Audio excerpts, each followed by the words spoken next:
Okay, 40 days through the Bible, day 11. This was the book of 1 Samuel. The thing that really stuck out to me this morning was in chapter 13, and it goes back to the chapter before, but when Samuel comes and he anoints Saul as the first king of Israel, he tells him, go down to Gilgal and stay there for 7 days and wait for me to come and bring the sacrifices to the Lord, because Samuel was the priest. He was the only one that was allowed to do the sacrifices. So he says, wait there, I will surely come and I will do the sacrifices and the offerings to the Lord for you. And in chapter 13 it says, Saul remained at Gilgal, and all the troops with him were quaking with fear. He waited 7 days, the time set by Samuel, but Samuel did not come to Gilgal, and Saul's men began to scatter. So he said, bring me the burnt offering and the fellowship offering. And Saul burned the burnt offering. Just as he finished making the offering, Samuel arrived, and Saul went out to greet him. What have you done? Asked Samuel. Saul replied, when I saw that the men were scattering, and that you did not come at the set time, and that the Philistines were assembling at Michmash, I thought, now the Philistines will come down against me at Gilgal, and I have not sought the Lord's favor. So I felt compelled to offer the burnt offering. You have done a foolish thing, Samuel said. You have not kept the command the Lord your God gave you. If you had, he would have established your kingdom over Israel for all time. But now your kingdom will not endure. The Lord has sought out a man after his own heart and appointed him ruler of his people, because you have not kept the Lord's command. And the takeaway from this passage for me is something that's been building for quite a lot of years now, of just this idea of, for the love of God, do nothing. And there's an idea in our modern culture and in modern Christianity that the best thing you can do if you aren't entirely sure what to do is just do something. Because if you do something, then there will be a reaction, right? And you can go and react to that, right? But if you take a step, if you do something, then you'll at least gain some new information.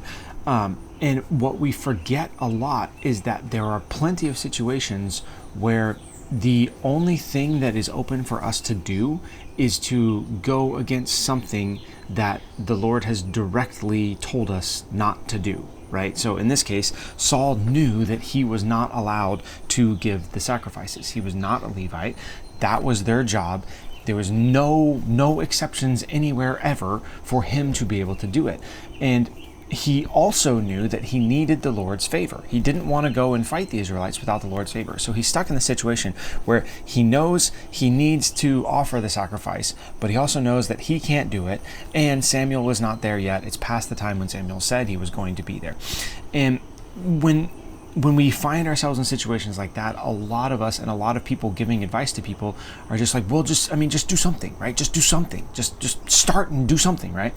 And what we fail to remember is that there's plenty of precedent for just do something equals you bring down eternal curses on you, like you lose the anointing. This is the moment where the Lord removes the anointing from Saul to be king, right? And this is the moment where he could have, everything that happened in the line of David could have happened in the line of Saul, if Saul had been obedient the way that David is later on in the book and in the stories when he runs into situations like this.